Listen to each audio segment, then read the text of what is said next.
In 1969, a Viet Cong intelligence officer named Lone added a single boat number to a list his unit had been keeping for months and underlined it twice. The list was not long.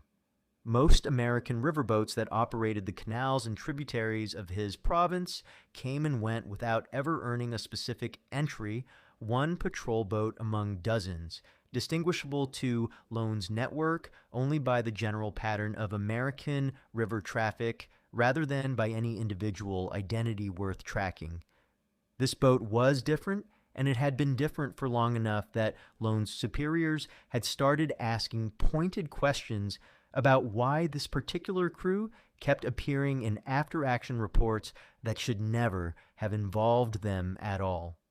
The crew of that boat had, over months of patrols, developed a reputation among Lone's own informants that had nothing to do with luck. They read the water differently than other crews. They anticipated ambush positions before contact, adjusting course and speed in ways that suggested either extraordinary intuition or a level of tactical study Lone's side had not expected. 3 separate ambushes prepared specifically for river traffic in their operating area had failed to produce results against this particular boat, each time for reasons Lone's own reports struggled to fully explain. A 4th attempt had cost his own side 2 men and netted nothing. Lone could not put faces to the crew he was tracking, and he did not know their names in the way Americans would have used them. He knew only a boat number, a general physical description gathered from distant observation, and a pattern of effectiveness specific enough that his superiors had stopped treating this boat as ordinary river traffic and started treating it as a problem requiring dedicated attention. That is the story of how one crew, doing an unglamorous job on brown water, far from any headline-making battle, earned a place on a list reserved for threats worth planning around individually. Now let me show you exactly what they did to deserve it. If a story like this matters to you, if the men who lived it, on both sides, deserve to be remembered, a like and a subscribe help it reach the people who care.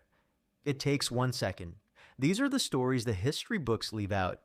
Now, to understand why this particular crew earned individual attention from an enemy that rarely bothered tracking ordinary patrol boats by name, you first have to understand exactly what the River War actually demanded of the men who fought it.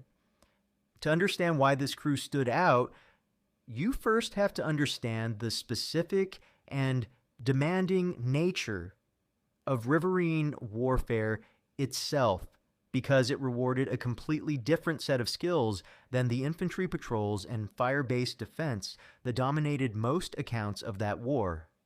The rivers and canals of the Mekong Delta and the waterways further north formed an enormous, constantly shifting battlefield, dense with traffic, lined with vegetation that offered concealment to anyone willing to use it, and impossible to fully secure through sheer weight of firepower alone. American riverine forces patrolled this network in small, fast boats, carrying crews of a handful of men each. They were tasked with interdicting enemy movement, supporting ground operations, and simply maintaining a presence on waterways that Viet Cong forces had for years before American riverine forces arrived in real strength, treated as relatively safe corridors for moving supplies and personnel. This was, by its nature, an intimate and unforgiving kind of combat. A boat crew operated close to the banks on either side, often within easy range of small arms, fire from concealed positions, with limited ability to maneuver freely in narrow channels and canals. An ambush on the river came fast, from close range, with almost no warning beyond whatever a crew's own vigilance managed to provide. A crew that failed to read the water and the banks correctly paid for that failure immediately and often fatally. There was no equivalent of calling in a strike from a safe distance while an enemy position was identified and confirmed. The threat, when it came, was often already inside effective range before anyone on the boat had a clear picture of where it was coming from. Picture the actual texture of a routine patrol because it explains how much rested on a crew's attentiveness in any given moment. Hours of ordinary river traffic, fishing boats, civilian ferries, nothing to suggest danger. The heat, the engine noise, the constant low-grade fatigue of staying alert through a long, uneventful stretch.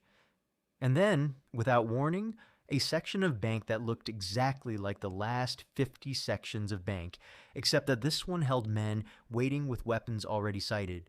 The crew's entire survival, in that instant, depended on whatever they had noticed in the seconds before contact, because there would be no second chance to notice it after. Surviving this kind of warfare over an extended deployment required a specific, hard-won kind of expertise, built through repetition and painful lesson rather than through any training manual that could fully prepare a crew for the actual texture of the danger.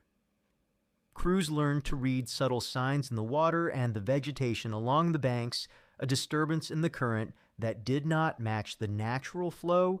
A section of bank cleared just slightly more than the surrounding growth, the particular quiet of a stretch of river that should have carried the ordinary sounds of civilian traffic and did not. This was not a skill every crew developed equally well, and the crews that developed it best became, over time, measurably harder targets than the crews that did not. Now understand exactly what distinguished the crew Lone's network had begun tracking, because their reputation was built on specific, repeatable behaviors rather than any single dramatic action, and that consistency is precisely what made them so difficult to plan against. The crew had developed a habit of varying their patrol timing and routes in ways that denied exactly the kind of pattern-based observation that made ambush planning possible, a discipline this whole series has described in other contexts, and one that proved just as effective on water as it did on jungle trails. They did not run the same stretch of river at the same hour on a predictable schedule, and they did not favor the same channel simply because it offered the most direct route between 2 points. This alone frustrated Lone's early efforts to establish the kind of reliable pattern his network needed to plan a confident ambush. What made them genuinely exceptional was their reading of the river itself, moment to moment, during every single patrol. The boat captain, along with the rest of his small crew, had developed an unusually sharp instinct for the small, easily missed signs that distinguished an ordinary stretch of riverbank from one concealing a prepared position. Accounts describe this crew slowing or altering course at points other boats would have passed without a second thought, based on subtle cues, a change in the behavior of local river traffic, an unusual stillness along a bank that should have carried the ordinary business of a working waterway. On at least 3 occasions that Lone's own network was able to reconstruct, this instinct led the crew to avoid, narrowly and without ever fully realizing it, positions specifically prepared to destroy them. Picture one of those 3 near misses from Lone's side of the story, because it explains the mounting frustration behind the eventual decision to escalate. A position prepared over 2 full days, weapons sighted and camouflaged, men waiting patiently through a long, uncomfortable night for a boat that had, by every pattern Lone's network had established, every reason to pass through that exact stretch at that exact hour. And then, at the last possible moment, the boat slows, alters course, and passes at a distance just wide enough to spoil the ambush entirely. No shot fired. No sign the crew even knew what they had avoided. Just 2 days of preparation wasted for reasons Lone's own after-action report could only describe as an unusually cautious course correction. This created a frustrating and, for Lone, genuinely alarming pattern. Ambush positions require real investment to prepare. Men positioned, weapons sighted, the element of surprise carefully protected until the moment of the attack. An ambush that goes unsprung because the intended target simply never enters the kill zone represents a real cost in time and risk, absorbed for nothing, and a pattern of repeated failures against the same specific target begins to look, to anyone responsible for planning these operations, less like bad luck and more like a problem requiring a different kind of solution entirely. And there was a further, more subtle factor at work, one that took Lone longer to fully appreciate. This crew had also become unusually effective at supporting ground operations along the river, responding to calls for fire support or extraction with a speed and precision that made them genuinely valuable to American units operating in the surrounding area. This meant the crew was not merely difficult to kill. It was actively, measurably useful to the broader American effort in ways that made its continued survival a compounding problem for Lone's side. Understanding what it meant for this crew to appear on a list like Lone's requires understanding how this kind of targeted intelligence actually functioned, because it was a different and more resource-intensive process than the general opportunistic threat most river traffic represented. Placing a specific target on a list like this required sustained observation, cultivated informants along the river's civilian population, and a willingness to invest real intelligence gathering resources into tracking one specific unit's patterns rather than simply reacting to whatever traffic happened to present itself on a given day. This was not a casual designation. It represented a deliberate decision made at a level above any single ambush team that this particular target justified an ongoing, coordinated effort rather than the kind of opportunistic engagement that governed most river warfare. Picture what building that intelligence picture actually required day to day, because it was slow and unglamorous work. A local villager, questioned carefully and repeatedly over weeks, gradually revealing fragments of what he had observed about a particular boat's habits. A fisherman noting, almost in passing, that the same crew had passed at an unusual hour twice in 1 week. None of this arrived as a single complete report. It accumulated fragment by fragment, cross-referenced and compared against other fragments until a pattern solid enough to act on finally emerged from what had started as scattered, unconnected observations. Once a target reached this level of attention, the nature of the threat against it changed meaningfully. Rather than facing the same generalized risk every boat on the river faced, a crew on a list like this became the specific subject of tailored planning. Informants specifically tasked with reporting its movements, and ambush positions prepared with knowledge of its particular habits and tendencies, rather than generic assumptions about river traffic. This represented a significant escalation in the danger the crew faced, even though the crew itself, absent direct evidence of its own reputation, had no way to know for certain that this shift had occurred. Think about the specific asymmetry this created. The American crew, doing their job with the same professional discipline patrol after patrol, had no visibility into the fact that an entire intelligence apparatus on the other side had begun treating them as a named, individually tracked threat, rather than one boat among many. They continued applying the same careful habits that had made them effective in the first place, unaware that those very habits had elevated the stakes of every single patrol from this point forward. It would be incomplete to tell the story as a simple tale of American skill overcoming enemy planning, because the reputation this crew earned came at a real and mounting cost, and the danger of being specifically targeted was genuine rather than theoretical. Being marked for individual attention meant this crew now faced a level of planned, coordinated threat well beyond what an ordinary patrol boat encountered.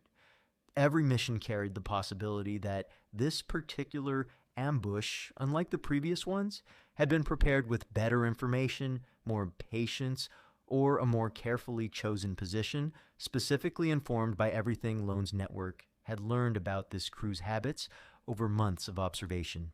The crew's own skill and vigilance had, in a real sense, made their job more dangerous rather than less, because success against ordinary threats had elevated them into a category of target that demanded a different, more sophisticated kind of danger to eventually defeat.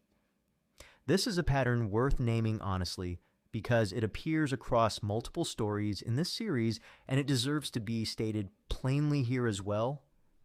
Competence in a war like this one did not simply protect the men who possessed it, it also over time attracted a proportionally greater and more sophisticated level of threat as an enemy capable of learning and adapting redirected real resources toward solving exactly the problem that competence represented.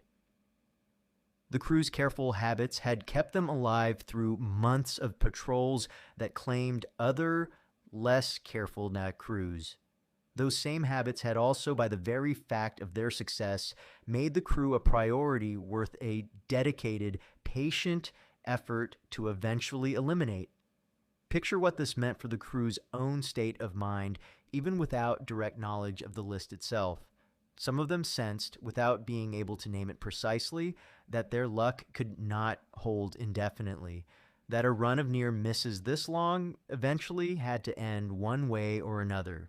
This was not paranoia, it was a reasonable, unspoken awareness that any streak of survival against a patient, adaptive enemy carries its own quiet, mounting pressure, felt most acutely by the men living inside it. And it is important to state plainly that this crew's survival, for as long as it lasted, was not a guarantee against everything the war could eventually bring to bear on them. Riverine crews serving extended tours faced genuine, ongoing risk, regardless of skill, and no amount of careful reading of the water and the banks could reduce that risk to zero across enough patrols against an enemy patient and resourced enough to keep trying. The specific fate of any individual crew, once marked for this kind of sustained attention, remained genuinely uncertain for as long as their tour continued. It would be dishonest to end this story with the simple picture of Viet Cong intelligence work failing repeatedly against a superior American crew, because the sustained effort to solve this particular problem reflected real skill and real institutional learning on Lone's side as well, and that effort deserves honest accounting. The very fact that Lone's network could reconstruct, after the fact, 3 separate near misses against this specific crew demonstrates a level of intelligence gathering sophistication that deserves genuine respect. Building that kind of picture required patient cultivation of local informants, careful correlation of scattered reports into a coherent pattern, and the institutional discipline to keep investing in a target that had, so far, defeated every attempt made against it. This was not a passive, static list. It was an active, evolving intelligence effort, refined continuously as new information arrived, and the effort did not simply continue indefinitely without adaptation. Accounts from the period suggest that repeated failures against specific, well-run American crews taught Viet Cong intelligence networks valuable lessons about which kinds of ambush preparation worked against skilled, vigilant targets and which did not, lessons that were applied more broadly across other high-value targets identified through similar tracking efforts. A failed attempt against this crew was not simply a loss. It was, in the hands of an adaptive intelligence apparatus, information to be incorporated into the next attempt against this crew or against whichever other high-value target eventually earned comparable attention. Picture the actual after-action process Lone's own network likely followed after each near miss, because it shows the same disciplined, adaptive intelligence work seen elsewhere on this side of the war. Each failed ambush prompted questions. What had the crew noticed? What specific cue had given away the position? Was the timing wrong? The concealment insufficient? The position chosen too close to a natural pattern of civilian traffic that made the ambush obvious in hindsight. These questions, asked patiently after every failure, built a body of practical knowledge about exactly what a skilled American crew could and could not detect, knowledge that made every subsequent attempt against this crew or the next comparable one incrementally more dangerous than the last. This honest accounting matters because it keeps the story from reading as simple American competence triumphing over enemy incompetence. Lone and the men working under him were skilled professionals doing genuinely difficult intelligence work under real constraints against a target that had, through its own hard-won competence, made their job significantly harder than it would have been against an ordinary crew. Their sustained effort, even in failure, represents real skill. The men of that crew, or the surviving members of it, carried the memory of that extended tour with them for the rest of their lives, and in the years afterward, several of them thought often about what their own habits had actually cost and earned them. They came to understand, decades later, piecing together captured documents and post-war accounts, that they had been specifically tracked and targeted for a stretch of their deployment without ever fully knowing it at the time. This was, for several of the men who eventually learned this, a genuinely unsettling realization arriving long after the fact, the knowledge that ordinary patrols they remembered as routine had, in fact, been conducted under a level of individually tailored threat they had never suspected while it was happening. They had trusted their own careful habits without knowing those very habits had made them a named target rather than an anonymous one. They thought, too, about what it meant that their competence had been the thing that earned them this attention in the first place, a realization that carried a complicated mixture of pride and unease in roughly equal measure. They had done their job as well as they knew how, patrol after patrol, and that excellence, rather than simply protecting them, had also made them worth a sustained, patient effort to eventually defeat. This was not a comfortable thing to sit with, and several of the men who served on that crew described in later years a lingering awareness that skill in a war like that one was never simply protective. It was also inevitably a kind of exposure. One former crewman, describing this years later to his own family, put it in terms that stayed with the people who heard him say it. He said that for years he had believed being good at the job was the whole answer, the entire margin between coming home and not coming home. Learning about the list did not change what had actually happened to him and his crew, but it changed how he understood the shape of what he had survived, adding a layer of deliberate, patient enemy attention to a set of memories he had always thought of as simply lucky or simply careful, rather than specifically and individually hunted. And they came eventually to a genuine respect for the intelligence effort that had tracked them, separate from any relief at having survived it. They understood, better than most, exactly how much patient work had gone into building a picture accurate enough to nearly catch them on 3 separate occasions. And they did not dismiss that effort as incompetence simply because it had ultimately failed.